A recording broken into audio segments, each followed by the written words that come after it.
லூக்கா எழுதின சுவிசேஷம் 4ஆம் அதிகாரம் 16வது வசனம் முதல் 22வது வசனம் வரைக்கும்.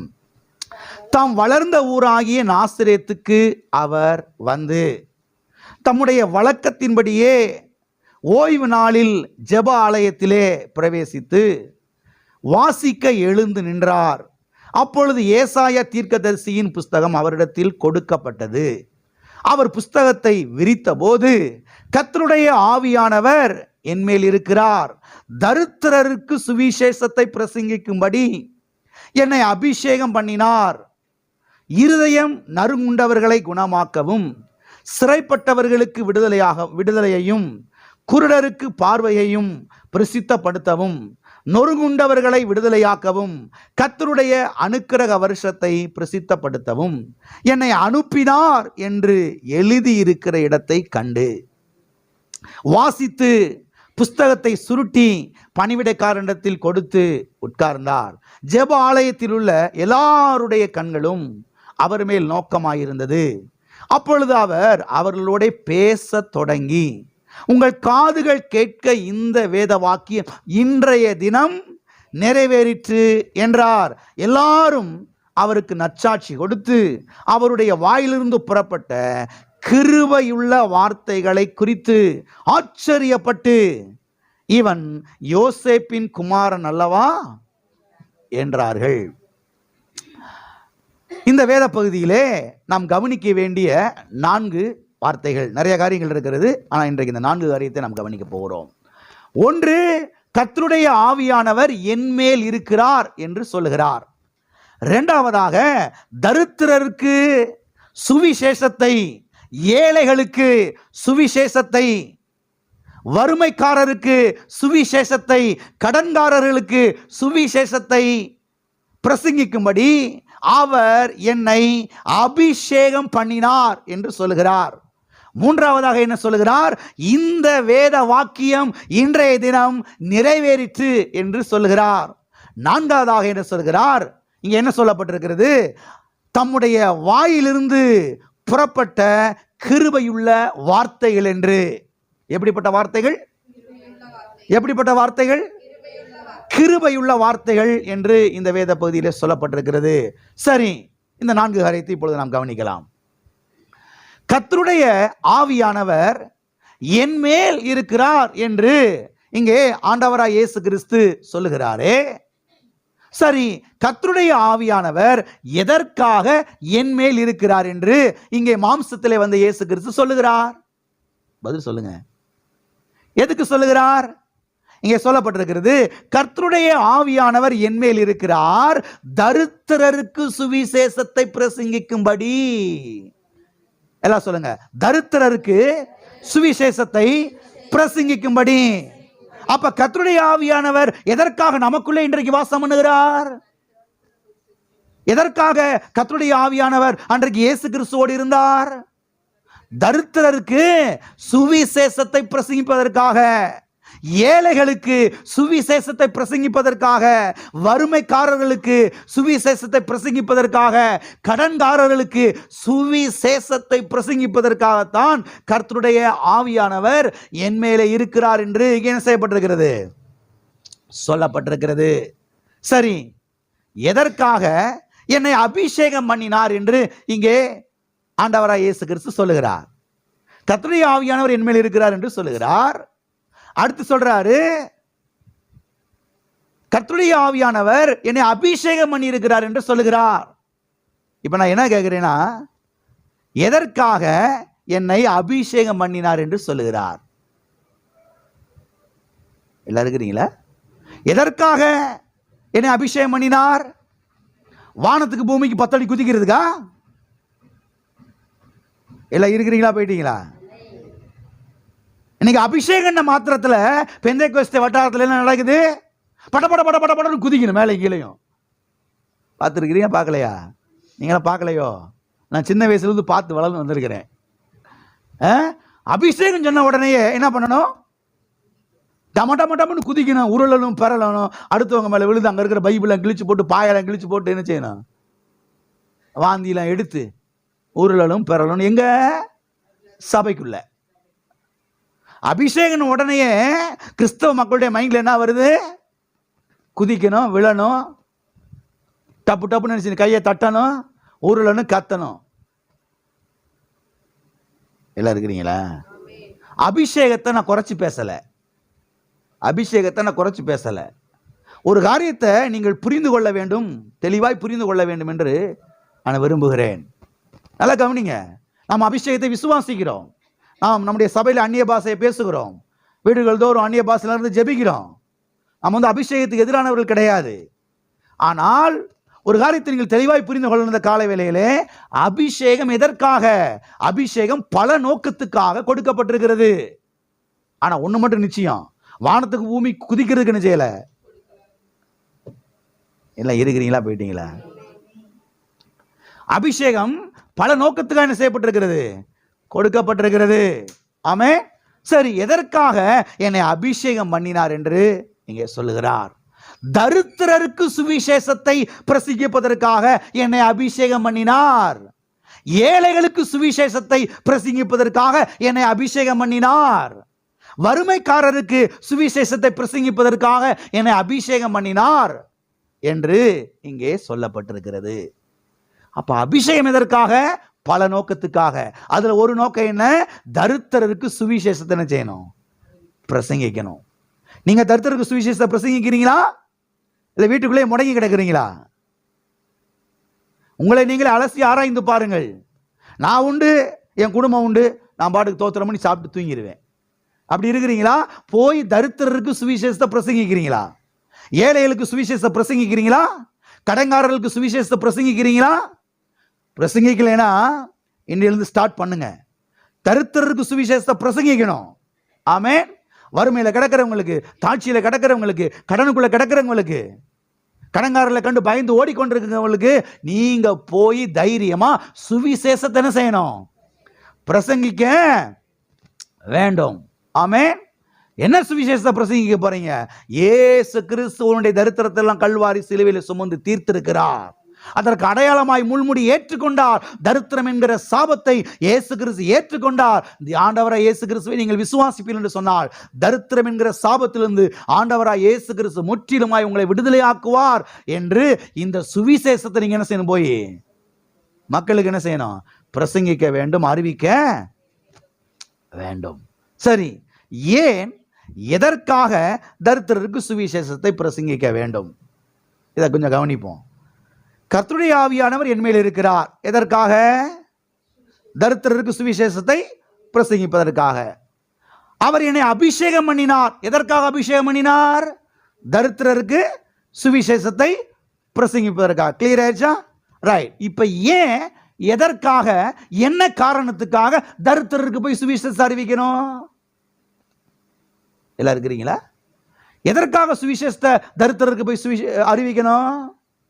தரித்திரர்கள் தரித்திரர்களாகவே இருந்துட்டு போக வேண்டியதானே? தரித்திரர்கள் தரித்திரராகவே இருக்க வேண்டியதானே? அதுதானே கடவுளுடைய சித்தம் என்று வார வாரம் அடிச்சடிச்சு பிரசங்கம் பண்றீங்க. புரியுதா? தரித்திரர்கள் தரித்திரராக இருந்துட்டு போட்டு வேண்டியதானே?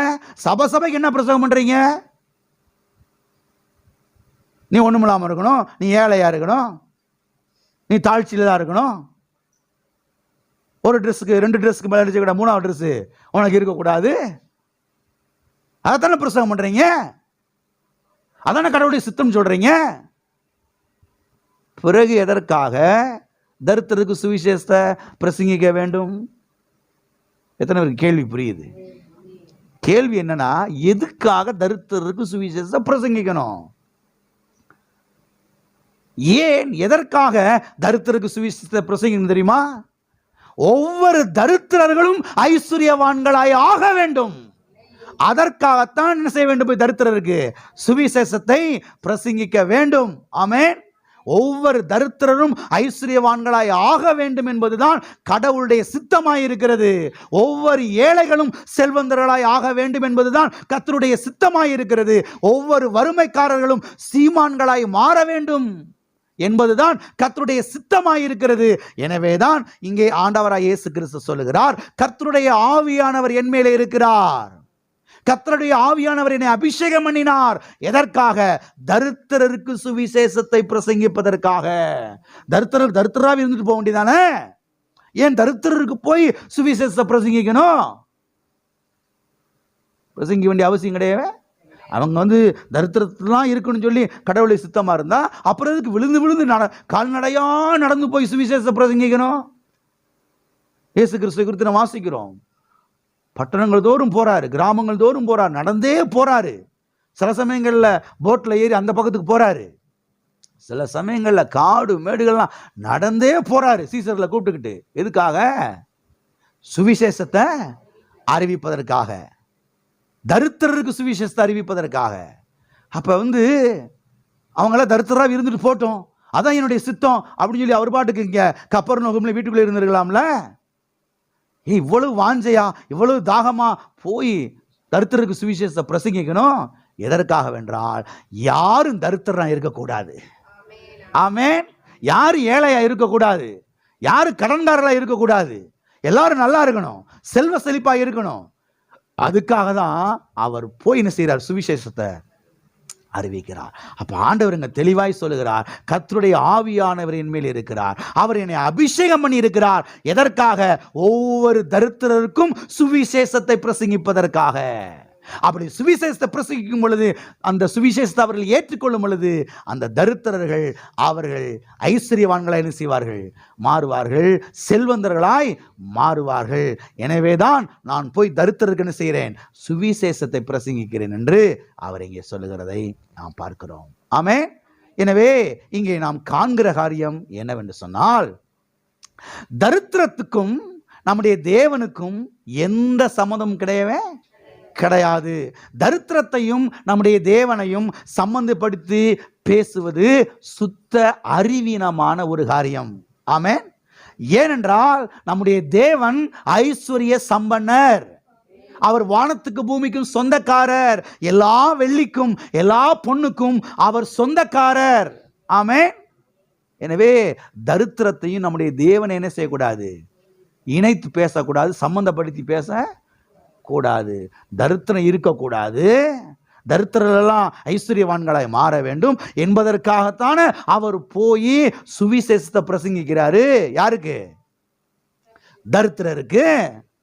தரித்திரர்கள் தரித்திராக இருந்துட்டு போயிட வேண்டியதானே அப்படின்னு இவர் விரும்பி இருந்தார்னா, இவர் பாட்டு கப்பர்நகூம்ல என்ன செஞ்சிருக்கலாம்? வீட்டிலே இருந்திருக்கலாம். நாசரேத்தில் போய், அந்த தேவாலயத்தில் போய், அந்த ஜெபாலயத்தில் போய் அவர் என்ன செஞ்சிருக்க வேண்டியதில்லை? பிரசங்கித்திருக்க வேண்டியதே இல்லை. ஆகவே ஒரு காரியத்தை நீங்கள் புரிந்து கொள்ளுங்கள், நம்முடைய தேவனுக்கும் தரித்திரத்துக்கும் எந்த சம்பந்தம் கிடையாது. நம்முடைய தேவன் தரித்திரத்தை வெறுக்கிறார். ஆமென். எனவேதான் அவர் தரித்திரருக்கு போய் சுவிசேஷத்தை என்ன செய்தார்? பிரசங்கம் பண்ணினார். ஆமென். எத்தனை கிளியர் ஆயிருச்சு? அது மாத்திரமல்ல, இந்த வேத பகுதியிலே நாம் கவனிக்க வேண்டிய இன்னொரு காரியம் என்னன்னா, கிருபையுள்ள வார்த்தைகள் என்று இங்கே சொல்லப்பட்டிருக்கிறது. என்ன வார்த்தைகள்? அவருடைய வாயிலிருந்து கிருபையுள்ள வார்த்தைகள் என்ன செய்ததாம்? புறப்பட்டு வந்ததாம். எப்படிப்பட்ட வார்த்தைகள்? எல்லாம் சொல்லுங்க. கிருபையுள்ள வார்த்தைகள், கிருபையுள்ள வார்த்தைகள். ஆமென்.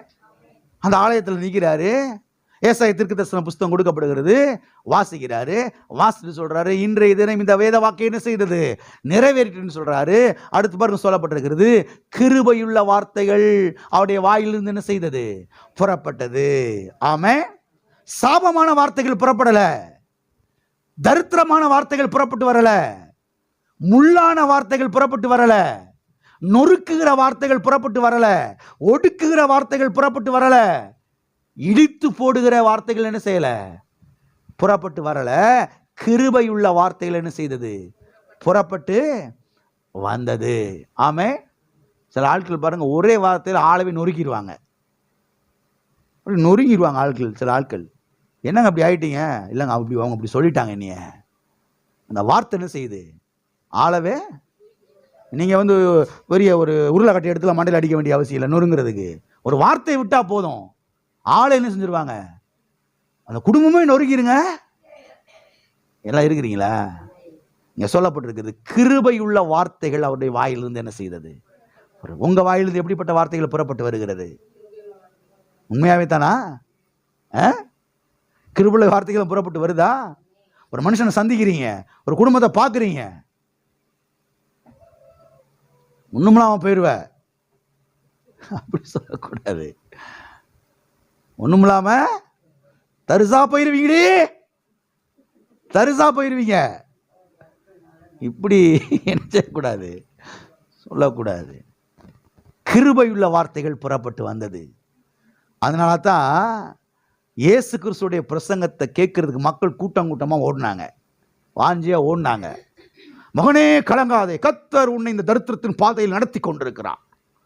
இப்படி பிரசங்கம் பண்ண ஒருத்தரும் வரமாட்டேன். கர்த்தர் தான் இந்த கஷ்டத்தை கொடுத்து உன்னை சோதித்துக் கொண்டிருக்கிறார், புடமிட்டு கொண்டிருக்கிறார். அல்லேலூயா. அவன் அதுக்கு ஒரு கூட்டம் அல்லேலூயா கர்த்தருக்கு இருக்குது, வந்திருக்குது. கிருபையுள்ள வார்த்தைகள் புறப்பட்டு போனது. குடும்பத்தை கட்டி எழுப்பக்கூடிய வார்த்தைகள், உடைந்த இருதயத்தை சுகமாக்கக்கூடிய வார்த்தைகள். ஆமென். அப்படி இருதயம் நொறுங்கி போய் சபையில் வந்து உட்கார்ந்து இருக்கிறாங்க. இதுக்கு யாராவது மருந்து போட மாட்டாங்களான்னு சொல்லி இங்க பிரசங்கியாரு பைபிளை தூக்கிட்டு கண்ணாடியும் தூக்கி இப்படி மாட்டிக்கிட்டு கர்த்தர் உன்னை புடமிட்டு கொண்டிருக்கிறார். ஏற்கனவே நொறுங்கி போய் வந்து உட்கார்ந்து இருக்கிறான். நொறுங்கி போய் அப்படியே நொந்து நுரக்களைஞ்சு போய் சபைக்கு போவோம், இயேசுநாதருடைய சபைக்கு போவோம். அங்கே ஏதாவது ஒரு ஜெபம் பண்ண மாட்டாங்களான்னு வந்தா இவர் ஒரே படா போட்டு நினைச்சிட்டாரு, நொறுக்கி விட்டார். ஏற்கனவே நொறுங்கினதில் எரியிற விளக்கில் எண்ணெய் ஊற்றுவாங்க பாருங்க, இன்னும் ஸ்பீடாக ஏறிட்டு. அந்த மாதிரி கிருபையுள்ள வார்த்தைகள் புறப்பட்டு வந்தது. ஆமென், ஆமென். வாழ வைக்கிற வார்த்தைகள், குடும்பத்தை கட்டி எழுப்பக்கூடிய வார்த்தைகள். அப்ப இயேசு கிறிஸ்து இங்கே பண்ணுகிறார் பிரசங்கம். என்ன பிரசங்கம் பண்ணியிருப்பார் கொஞ்சம் கற்பனை பண்ணி பாருங்க. அவர் அங்கே நின்று அந்த வேதப்பதி எடுத்து வாசித்துட்டு என்ன பிரசங்கம் பண்ணியிருப்பார் கொஞ்சம் கற்பனை பண்ணி பாருங்க.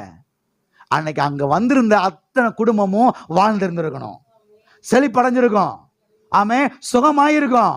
ஏன்னா கிருபையுள்ள வார்த்தைகள் புறப்பட்டு வருகிறது. அவனுடைய இருதயம் சுகமாயிருக்கும். அந்த உள்ளான காயங்கள், வெளியில சொல்ல முடியாத அந்த காயங்கள் அன்னைக்கு சுகமாயிருக்கும். உடைந்து போன அந்த உள்ளங்கள் அன்னைக்கு சுகமாயிருந்திருக்கணும். ஆமே, எல்லாம் இருக்கிறீங்களா? ஆகவே ஆண்டவராய் இயேசு கிறிஸ்து அவர் பண்ண முதல் பிரசங்கம் என்ன? தரித்திரருக்கு சுவிசேஷத்தை பிரசங்கம் பண்ணாரு. ஆமே, தரித்திரருக்கு சுவிசேஷத்தை பிரசங்கம் பண்ணார். நீங்களும் போய் என்ன செய்யுங்க? தரித்திரருக்கு சுவிசேஷத்தை பிரசங்கம் பண்ணுங்க. கர்த்தர் தரித்திரத்தை மாற்றுவாரு, கடன் பிரச்சனையை மாற்றுவாரு, ஏழ்மைத்தனத்தை மாற்றுவாரு. கர்த்தரை பிடிச்சுக்குங்க, கர்த்தரை நம்புங்க, அப்படியே ஆலயத்துக்கு வாங்க, சபைக்கு வாங்க. கர்த்தர் கண்ணீரியாவையும் துடைப்பார், வாழ வைப்பார்னு சொல்லுங்க. குடும்பங்கள் தலைக்க ஆரம்பிக்கும், குடும்பங்கள் வாழ்வடைய ஆரம்பிக்கும். ஆமென். இந்த உலகத்தின் பிரச்சனைக்கு மருந்து நம்ம கையில் இருக்குதுங்க. உங்களுக்கு தெரியுமா? உங்களுக்கு தெரியுமா? அது தெரியாட்ட அதை மனசில் வச்சுட்டு போங்க. இன்னைக்கு இந்த உலகத்தில் இருக்கக்கூடிய ஒவ்வொரு பிரச்சனைக்கு மருந்து நம்ம கையில் என்ன செய்யுது? அந்த மருந்து இயேசு கிறிஸ்து, அப்படியே கல்வாரி பாடுகள். ஆமென். பாருங்க, நீங்க நினைக்கலாம் நான் ஒரு சாதாரண ஆள் தானே. நீங்க சாதாரண ஆள் கிடையாதுங்க. அதை மைண்டில் வச்சுக்கோங்க. நீங்க ஒரு சாதாரண ஆள் கிடையவே கிடையாது. ஆமென். நீங்க சாதாரண ஆள் கிடையாது. நீங்க சாதாரண ஆள்னா இந்த உலகத்தினுடைய பிரச்சனைக்கு பதிலாக இருக்கிற மருந்து கர்த்தர் கையில் கொடுப்பாரா? யோசித்து பாருங்க. இந்த உலகத்தில் பெரிய பெரிய ஐஸ்வர்யவான்கள் இருக்கலாம், பெரிய பெரிய படித்த மேதைகள் இருக்கலாம், அவங்கள்ட்டலாம் இல்லாத உங்க கையில் இருக்குது. இந்த இயேசுவை கொண்டு போய் சொன்னீங்கன்னா அநேக குடும்பங்கள் தலைக்க ஆரம்பிக்கும், அநேக குடும்பங்கள் வாழ்வடைய ஆரம்பிக்கும். ஆமென். ஆகவே தரித்திரருக்கு போய் சுவிசேஷத்தை செய்ய வேண்டும், அறிவிக்க வேண்டும். ஆண்டவராய் இயேசு கிறிஸ்து தரித்திரருக்கு சுவிசேஷத்தை பிரசங்கித்தார். எதற்காக? தரித்திரர்கள் வாழ்வடைய வேண்டும். அது மாத்திரமல்ல, இந்த வேத பகுதியிலே ஆண்டவர் சொல்லுகிறார், இந்த வேத வாக்கியம் இன்றைய தினம் நிறைவேறிற்று. இந்த வேத வாக்கியம் இன்றைய தினம் என்ன செய்தது? நிறைவேறிற்று. எந்த வேத வாக்கியம் இன்றைய தினம் நிறைவேறிற்று? தரித்திரருக்கு சுவிசேஷத்தை அறிவிக்கும்படி என்னை அபிஷேகம் பண்ணினாரே, இந்த வேத வாக்கியம். ஆமென். இந்த வேத வாக்கியம் இன்றைக்கு என்ன செய்தது? நிறைவேறிற்று. இப்ப நான் என்ன பண்ணிக்கிட்டு இருக்கிறேன்? தரித்திரருக்கு சுவிசேஷத்தை பிரசங்கிக்கிட்டு இருக்கிறேன் அப்படின்னு ஆண்டவர் என்ன செய்றாருங்க? சொல்லுகிறார். எனவே ஆண்டவராய் இயேசு கிறிஸ்து இந்த பூமியிலே, இந்த பூமிக்கு வந்ததனுடைய நோக்கம் என்ன? ஆண்டவராகிய இயேசு கிறிஸ்து இந்த பூமியில வந்ததனுடைய பல நோக்கங்களிலே ஒரு நோக்கம் என்னவென்று சொன்னால், தரித்திரருக்கு சுவிசேஷத்தை என்ன செய்ய வேண்டும், அறிவிக்க. பல நோக்கங்களுக்காக அவர் வந்தார். அதுல ஒரு நோக்கம் என்ன, தரித்திரருக்கு சுவிசேஷத்தை என்ன செய்ய வேண்டும். நீங்க இந்த பூமியில் இருப்பதனுடைய நோக்கம் என்ன, கர்த்தர் பல நோக்கத்துக்காக இந்த பூமியில உங்களை வைத்திருக்கிறார். அதுல ஒரு முக்கியமான நோக்கம் என்ன, நீங்க போய் இந்த ஊர் மக்களுக்கு என்ன செய்யணும், சுவிசேஷத்தை பிரசங்கிக்கணும். குறிப்பாய் தரித்திரருக்கு சுவிசேஷத்தை என்ன செய்ய வேண்டும். பக்கத்துல கையை பிடிச்சு சிரிச்ச முகத்தில் சொல்லுங்க, நீங்க போய் தரித்திரருக்கு சுவிசேஷத்தை பிரசங்கிக்கணும். அதுக்காக தான் கர்த்தர் உங்களை இந்த பூமியில வச்சிருக்கிறாரு, இந்த ஊர்ல வச்சிருக்கிறாரு. ஆமென். உங்க ஆபீஸ்ல பாருங்க, 50,000 சம்பளம் வாங்குறவங்களாம் இருக்கிறாங்க, 1 லட்சம் சம்பளம் வாங்குறவங்களாம் இருக்கிறாங்க. நம்ம நினைச்சுக்கிட்டு இருக்கோம், உங்களுக்கு என்ன இவ்வளோ வாங்குறாங்கல்ல, 2ஆம் தேதி பார்த்தா ஒன்றும் இருக்காது, எல்லாம் இஎம்ஐ அந்த எல்லாத்துக்கும் செஞ்சிருது. போய் எடுத்து கடைசியில் பார்த்தீங்கன்னா யார்ட்டையும் வாங்க நின்றுக்கிட்டு இருக்காங்க. பார்க்கும் போது தான் எங்கேயும் ஒரு பெரிய ஆஃபீஸில் ஒர்க் பண்ணுறாங்க, கட்டுக்கட்டாக சம்பாதிக்கிறாங்க, ஒன்றும் இல்லாமல் தொடச்சி விட்டு உட்காந்துருக்கிறாங்க. நான் சொல்கிறேன், இவங்களுக்கு போய் என்ன செய்யணும், சுவிசேஷத்தை. நம்ம என்ன நினைக்கிறோம், சாதாரண ஒரு குடிசை வீட்டில் இருக்கிறவங்களுக்கு தான் போய் சுவிசேஷம் என்ன செய்யணும், அறிவிக்கணும். ஏதோ ஒரு சேரி பகுதியில் இருக்கவங்க மக்களுக்கு தான் போய் சுவிசேஷத்தை அறிவிக்கணும் நாம நினைச்சிட்டு இருக்கிறோம்.